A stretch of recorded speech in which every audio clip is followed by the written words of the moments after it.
أشرقت نفسي بنور من فؤادي حينما رددت يا رب العباد.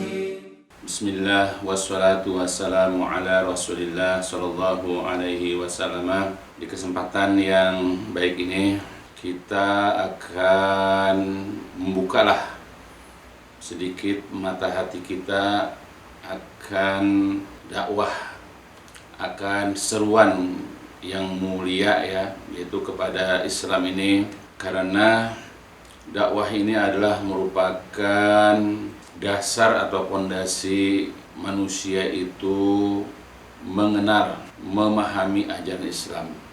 Makanya Allah dahulu mengutus para rasul, bahkan menurunkan kitab-kitab kepada mereka, itu tujuannya adalah untuk dakwah. Cuma sekarang karena banyak di antara kita yang mengawali dakwahnya itu tidak dari dasar, tidak dalam kondisi memahami ya apa tujuan dari dakwah dan bagaimana caranya, maka terjadilah perbedaan-perbedaan yang ya katakanlah ya, signifikan perbedaannya itu. Ya, makanya sekarang sedikit di sini saya akan membawakan satu hadis, dan ini juga hadisnya masyhur yang sudah banyak dijelaskan oleh para ulama berkenaan dengan diutusnya Mu'adz bin Jabal ya radhiyallahu an ke negeri Yaman. Nah, barangkali dari hadis ini nanti kita dapat mengambil ibrah atau pelajaran ya, apa yang harus kita dakwahkan, atau kalau kita sebagai umat apa yang harus kita tuntut, apa yang harus kita pelajari ya dari para dai, dari para ustadz ketika kita mempelajari agama kita. Ya, diriwayatkan di dalam hadis riwayat Bukhari, Muslim, dan hampir semua perawi hadis itu menyampaikan hadis ini ya dengan beragam ya penyampaiannya. Tapi yang penting adalah bahwasanya ketika Rasulullah Shallallahu Alaihi Wasallam itu mengutus Mu'adz ya ke negeri Yaman, beliau mengatakan, innaka ta'ti qauman min ahlil kitab. Sesungguhnya engkau wahai Mu'adz nanti akan datang kepada suatu kaum yang mereka itu adalah ahli kitab. Jadi Rasulullah mengutus Mu'adz bin Jabal itu ke negeri Yaman, dan negeri Yaman sudah ada ya agama, sudah ada keyakinan, yaitu berupa ahli kitab, yaitu Yahudi dan Nasrani. Ya, tapi yang namanya dakwah kepada apapun, kepada siapapun, kepada wilayah apapun. Ya, itu tapi innaka ta'ti qauman min ahli kitab. Pesan Nabi, falyakun awwala ma tad'uhum ilaihim. Adapun yang pertama-tama engkau dakwahkan kepada mereka, falyakun awwala ma tad'uhum ilaihim ay yashhadu an la ilaha illallah wa anni rasulullah. Adakanlah yang pertama-tama engkau dakwahkan kepada mereka adalah agar mereka bersaksi, agar mereka bersyahadat bahwa tidak ada sesembahan yang berhak disembah kecuali Allah, dan bahwasanya aku ini adalah utusan Allah. Dan dalam suatu riwayat disebutkan falyakun awwala ma tad'uhum ilaihim ayyuhillah. Maka adakanlah yang pertama-tama engkau dakwahkan kepada mereka agar mereka mentauhidkan, agar mereka mengisahkan Allah. Kemudian kata Rasulullah selanjutnya, dan jikalau mereka itu sudah memahami ya, fa inhum ata'ulaka bidzalik, kalau mereka sudah tahu dan sudah patuh ya, sudah taat ya kepada masalah ini, kemudian kata Rasulullah selanjutnya, ya afa akhbirhum annallaha aftaradu alaihim sholawattin fi kulli yaumin wa lailah. Maka kabarkanlah, beritahukanlah kepada mereka bahwa Allah telah wajibkan kepada mereka sholat 5 waktu yang dikerjakan setiap hari dan malam. Jadi fa inhum ata'ulaka bidzalik, kalau mereka sudah patuh kepada tadi syahadat, kepada masalah baru ajarkan sholat ya, beritahukan tentang kewajiban sholat.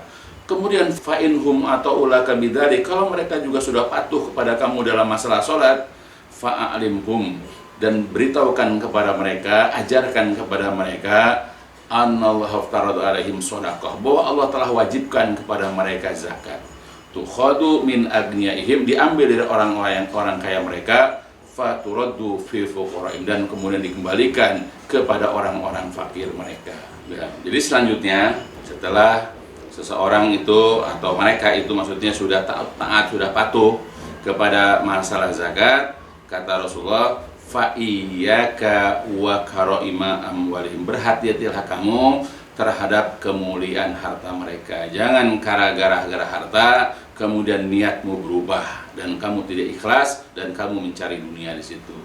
Kemudian wattaqi da'watal mazlum, dan hendaklah kamu berhati-hati dari doanya orang yang teraniaya. Fa innahu laisa bainaha wa bainal, karena tidak ada pembatas, tidak ada hijab antara doa orang yang teraniaya dengan Allah. Jadi artinya makbul.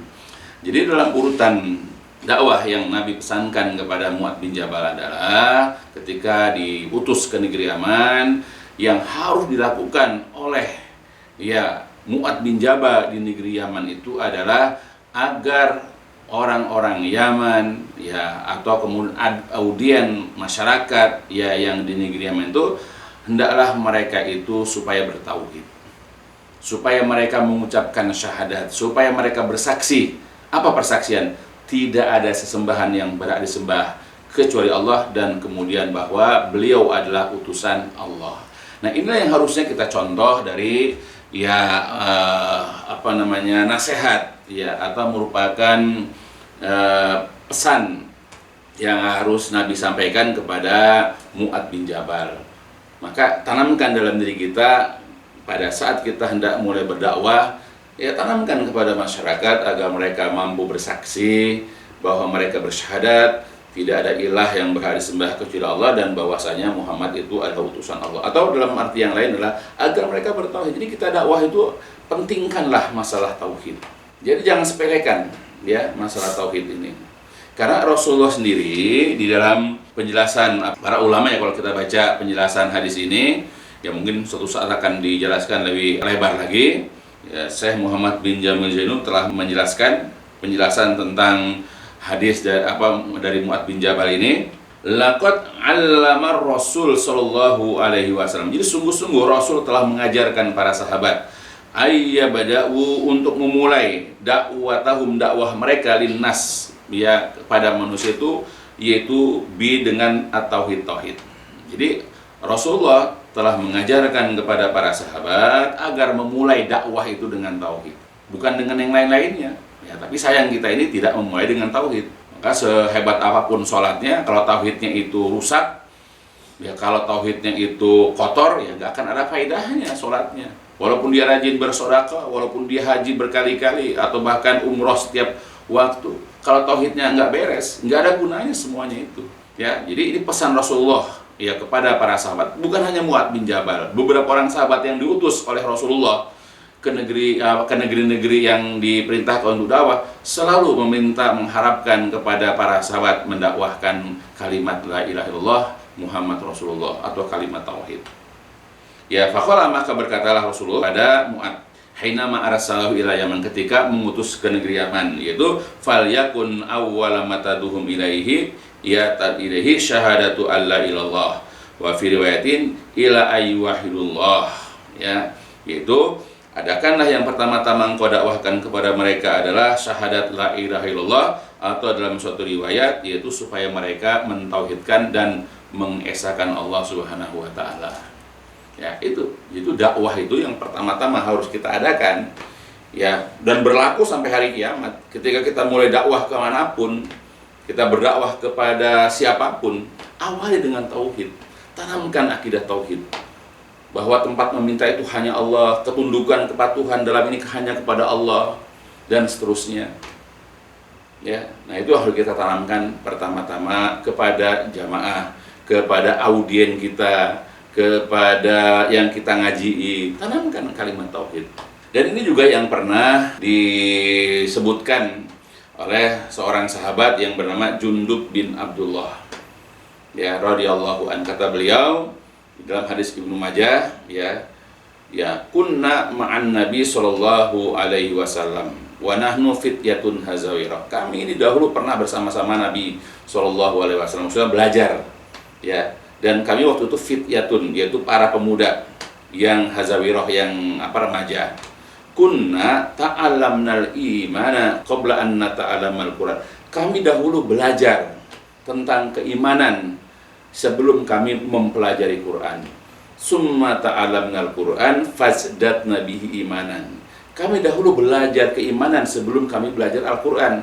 Kemudian setelah itulah kami belajar Al-Quran. Maka dengan sebab itulah iman kami bertambah. Ya, ini persaksian sahabat dulu ketika para sahabat itu bersama-sama Rasulullah, mengikuti ajaran Rasulullah, mengikuti kajian dakwahnya Rasulullah.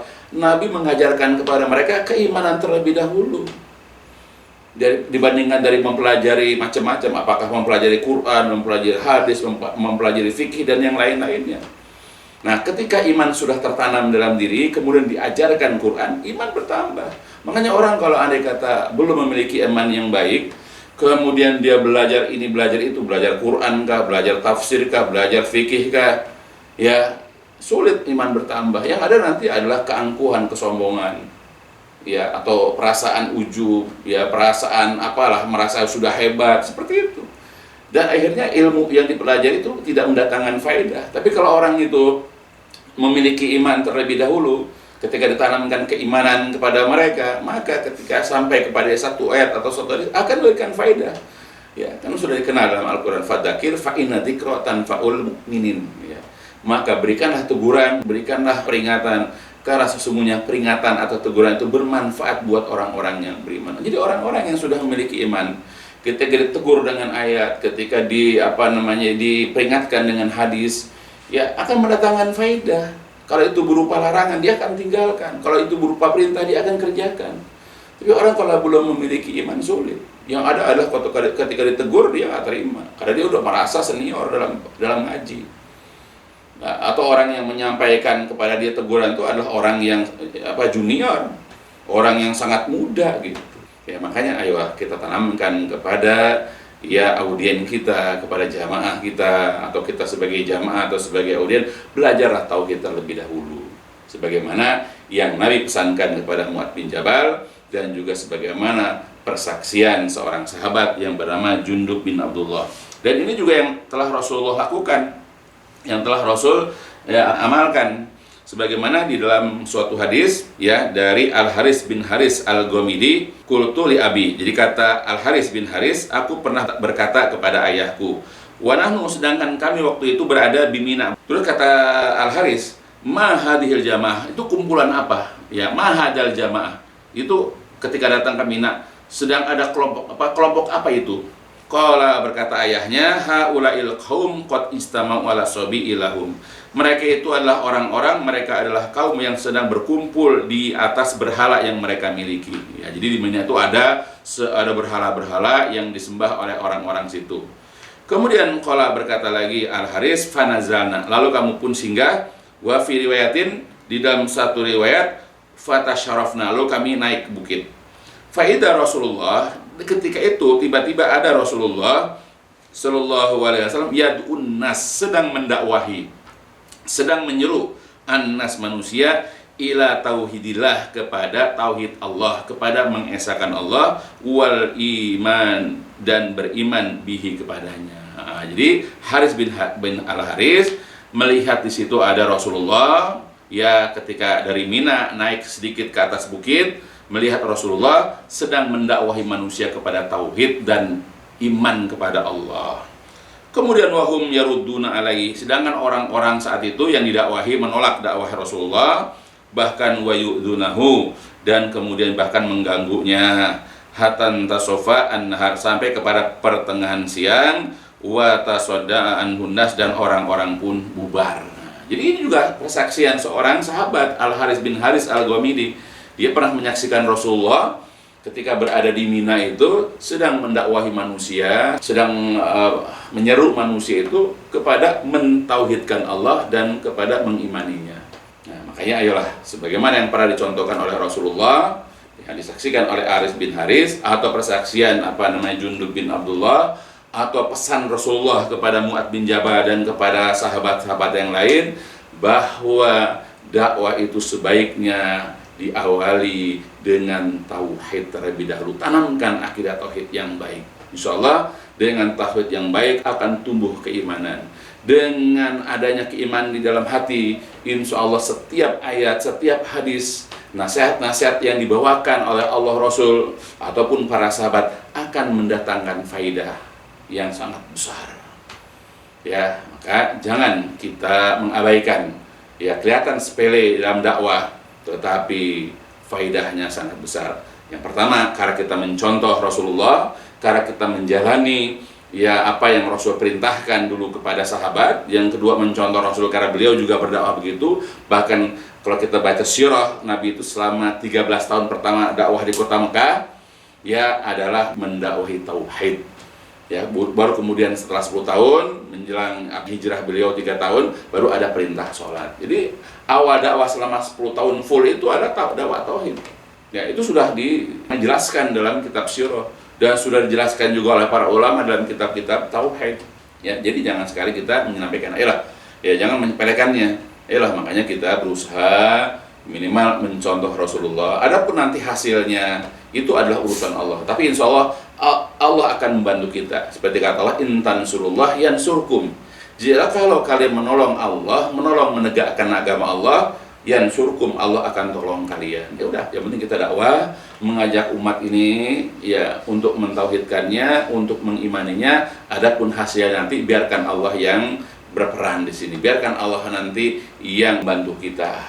Itulah barangkali yang diharapkan ya khususnya kepada para dai ya untuk mendakwahi tauhid terlebih dahulu kepada para jamaahnya. Dan banyak kitab tauhid itu yang bisa kita jumpai di dalam kitab-kitab yang dapat kita sampaikan kepada umat manusia ya, khususnya kepada kaum muslimin. Begitu juga para jamaah ya, kaum muslimin ya, hendaklah pada saat hendak belajar agama, awalilah dengan belajar tauhid. Jadi kalau diibaratkan kita membuat rumah, yang pertama kita bangun itu adalah pondasinya terlebih dahulu.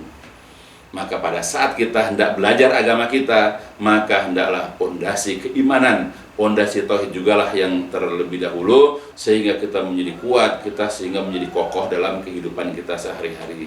Itulah barangkali yang bisa disampaikan, yang mudah-mudahan bisa juga memberikan faedah manfaat ya, khususnya kepada kita yang mencintai agama kita dan ingin memperjuangkan agama kita sampai tetes darah yang terakhir, sampai jiwa kita, nyawa kita keluar dari jasad kita, dan insya Allah mudah-mudahan kita bisa nanti husnul khotimah. Walhamdulillahirabbil alamin. Subhanakallahumma wa bihamdika asyhadu an la ilaha illa anta astaghfiruka wa atubu ilaik. لسوف أعود يا أمي أقبل رأسك